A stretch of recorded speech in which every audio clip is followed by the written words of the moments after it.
MP Taleeb Noormohamed is elected in 2021 for Vancouver-Granville in British Columbia. He is a member of the Standing Committee for the Security of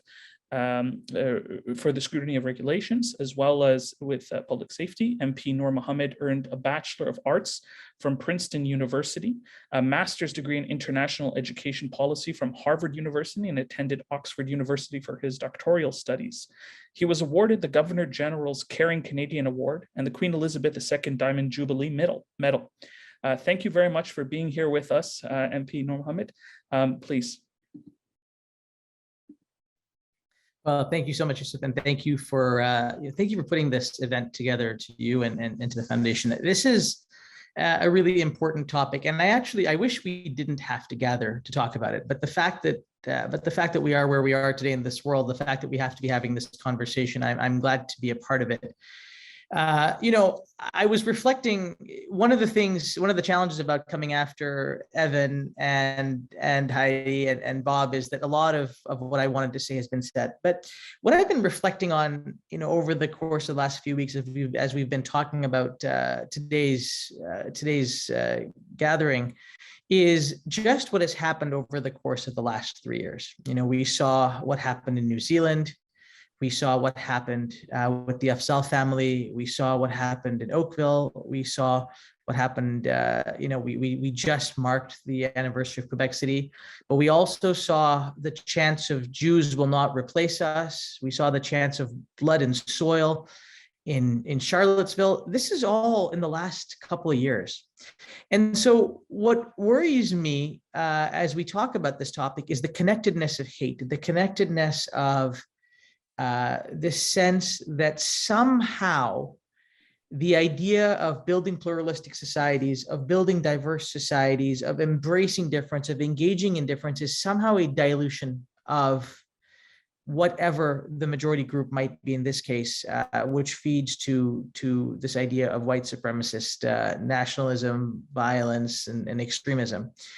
And, Doug Saunders wrote a piece today in the Globe and Mail that is incredibly timely, and he really looked at this idea of the rise of white nationalist or white supremacist ideology, and he really dug into the links that happened globally, the link between Canada and what happened in Christchurch, the fact that the terrorist who committed that crime donated to Rebel News, the fact that there were articles published in Rebel News that really asked the question of whether diversity was a code for population replacement. And you've heard others today talk about this ridiculous theory that somehow this is all some grand conspiracy to eradicate an entire community. And the reality is that, and we think about the organizations, here in Canada and other places, Soldiers of Odin, the Proud Boys, Yellow Vests, these are not organizations that seek to build safer communities, to build better communities, to build sort of a sense of engagement around ideas. What they seek to do is they seek to spread not just misinformation, but they seek to spread this sense of hate. And the thing that is most troublesome is that we have somehow forgotten or ignored the fact that since 9/11, far-right extremists have been responsible for the majority of acts of terror, of lives taken in the United States. White supremacists now are the greatest domestic threats facing the United States, and I quote specifically those whose violent advocacy for the white race. Study by the Center of Strategic International Studies shows that 41 of 61 terror plots and attacks in 2020 were at the hands of white supremacist group. Even under Donald Trump, the DHS, Chad Wolf, the acting director, said he was, quote, particularly concerned about white supremacist violent extremism, which has been exceptionally lethal. And so the reality that we are facing is that we need to figure out how we understand what is going on. Bob talked about the root causes. I think we have to talk about why. We have to talk about how this is happening and what we need to do to understand it so that we can respond. And I think this is where government has a role to play that is quite significant. The first is that, we need to understand the problem. So what are we doing? Right now, as some of you will know, I had put forward a study at the committee, the Parliamentary Committee for Public Safety and National Security, to actually look at ideologically motivated violent extremism. And we need to focus on this, and we need to make sure that we really dig into this, because we know that this is a major risk to Canada. Evan spoke eloquently about the roots of Ottawa, what happened in Ottawa, the United We Roll convoy and sort of the dry run pieces.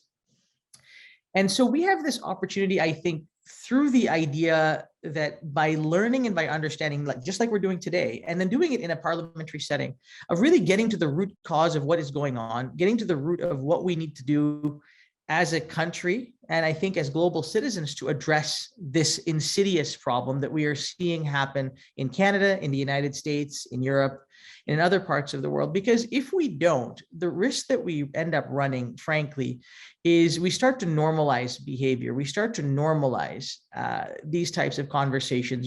How many swastikas or how many extremist symbols, how many Confederate flags at a protest are okay, and at what point is it not okay? And my view is that one is sort of that limit. You have one, you've had too many. But the idea that we somehow create exceptions because we can apologize or we can explain things away, to me, is deeply problematic. I would submit that if we were, for example, if there were a gathering on Parliament Hill of Muslims and we saw ISIS flags start to show up, the response that we would get, the response that we would see, would be very, very different from people explaining away the 1 or 2 or 3 Confederate flags or swastikas on the Hill. And that is because, for whatever reason, we have not yet come to understand the gravity and the severity of extremist white nationalism. And one need only look at what happened in Charlottesville in the United States. One need only look at what happened at Christchurch. We only need to look at what happened at the mosque in Quebec City to realize that this is a problem that is here. It is in front of us, and we need to deal with it.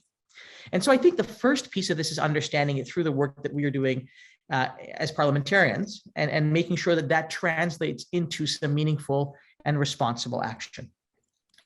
The second thing I think we need to take on is the idea that we cannot simply accept the notion that there is no way out of this, because there is. And in some sense, the way out of this is actually for us to be thinking about the idea that we build a culture of pluralism. We build this culture of pluralism, and we really lean into it by making sure that we all reject the fundamental premise that any one group is better than another. Look, at our families, many of our families came from places where we saw the impact of colonialism. And you saw how the colonial master had a view on the local communities. And, that becomes ingrained in the psyche of people, that you are somehow lesser, and we are not. And I think the reality is that no one is lesser, no one is better. And I think if we start to accept that notion as we build into this concept of building pluralistic societies, and we start to reject the idea that by leaning into diversity, that somehow we are taking away from Canada or the United States or the countries in which we live, I think if we reject the idea and we start to show the value, and the value is clear, of what it means to build these types of inclusive communities, I think it strikes at the very heart of what these hate groups are trying to do. You take the oxygen out of the argument by showing that the argument actually has no value.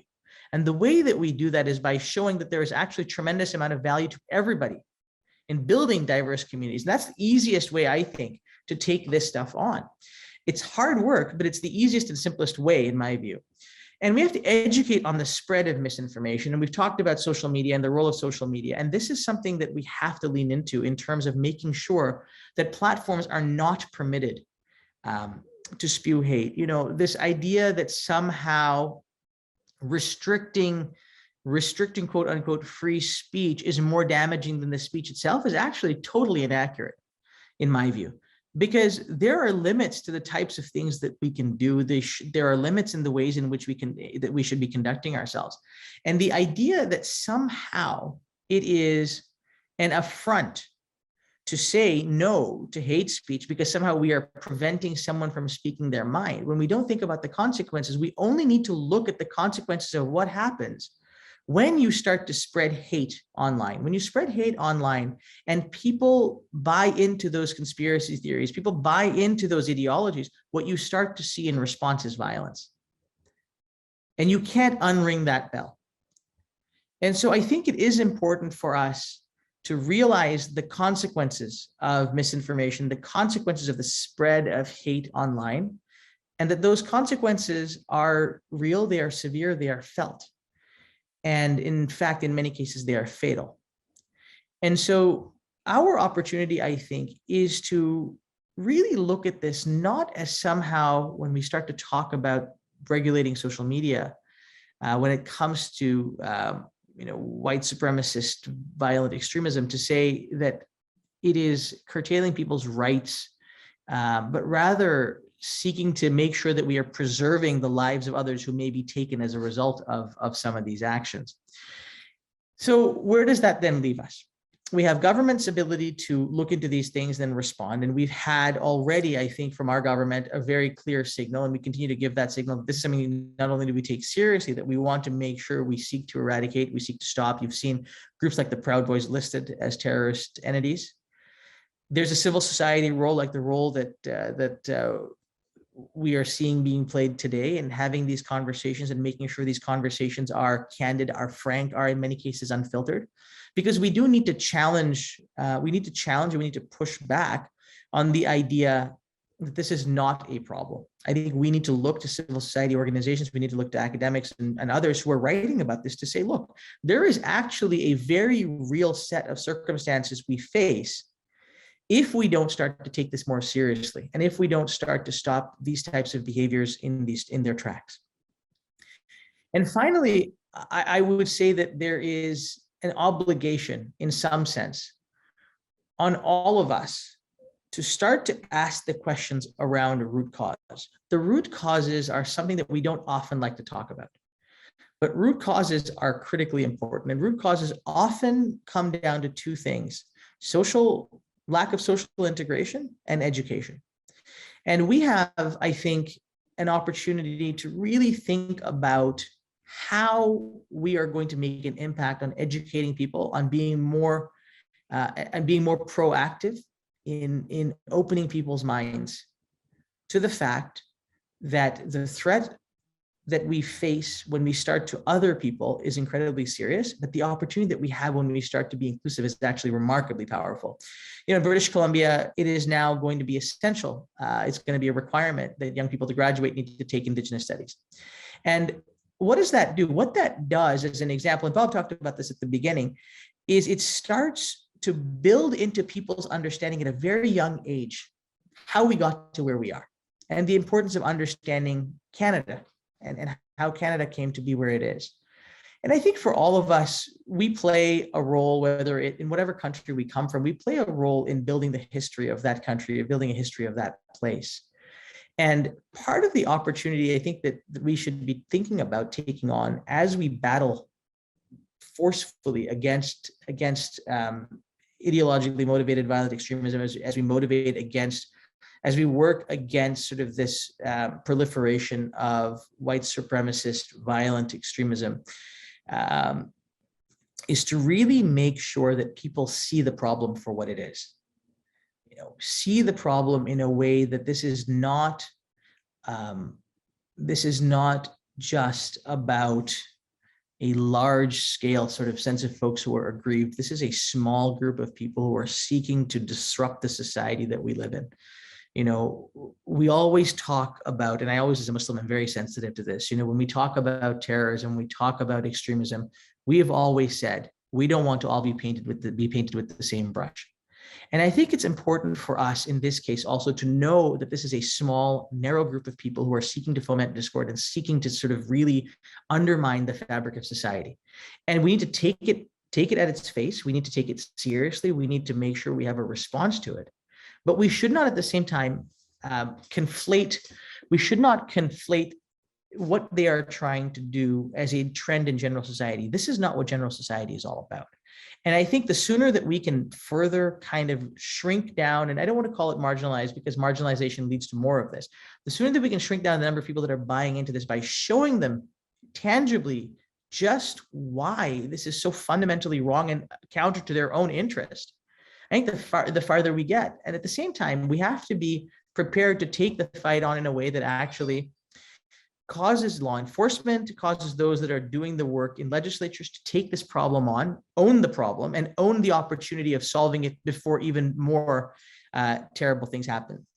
So what I would leave you with today is really two thoughts. The first is that as we think about our opportunities, as people from diverse backgrounds that are really interested in solving this problem and addressing it in a meaningful, tangible way, is to remember that we have an opportunity ahead of us. We have an opportunity to identify the problem, understand it well, to seek to deal with it at the same time as we educate people, at the same time as we educate people on the value of taking the problem on and the counterpoint of the problem, which is to build inclusive societies and communities.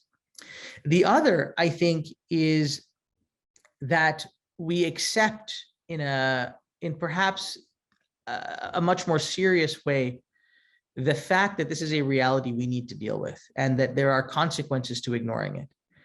And that when we look at the data from the United States, we look at the data from Canada, we look at other parts of the world, we are starting to see that this is becoming the number one risk, the number one extremist risk that Western democracies face. And so if we take that problem on with the same seriousness that we have taken on other forms of extremism in Canada, in the United States, in Western Europe, and other parts of the world, the probability of a successful outcome is quite great. But it's a call to action in many ways for us to take this far more seriously than we may have in the past. Because if we don't, I guarantee you, we will see more versions of Christchurch. We will see more versions of what happened in Quebec City. We will see more versions of what we saw in Charlottesville. And that is not what the vast, vast, vast, vast majority of people of any ethnic background want.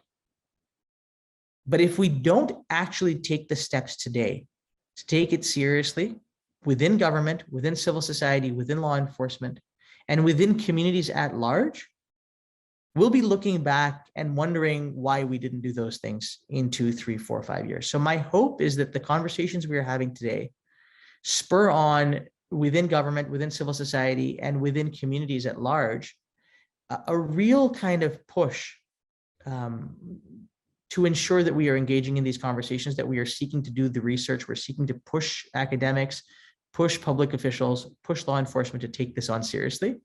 And I know that the group of folks that are speaking today will be leaders in that fight, and all of you that are engaging in these conversations are going to be vitally important to making sure that we get to a society, we get to building the type of society we want, which is one where it is peaceful and where everyone, regardless of their background, can feel safe and secure in their existence, and know that it is not an exercise in diluting anyone, but really an exercise in building one another up. Thank you.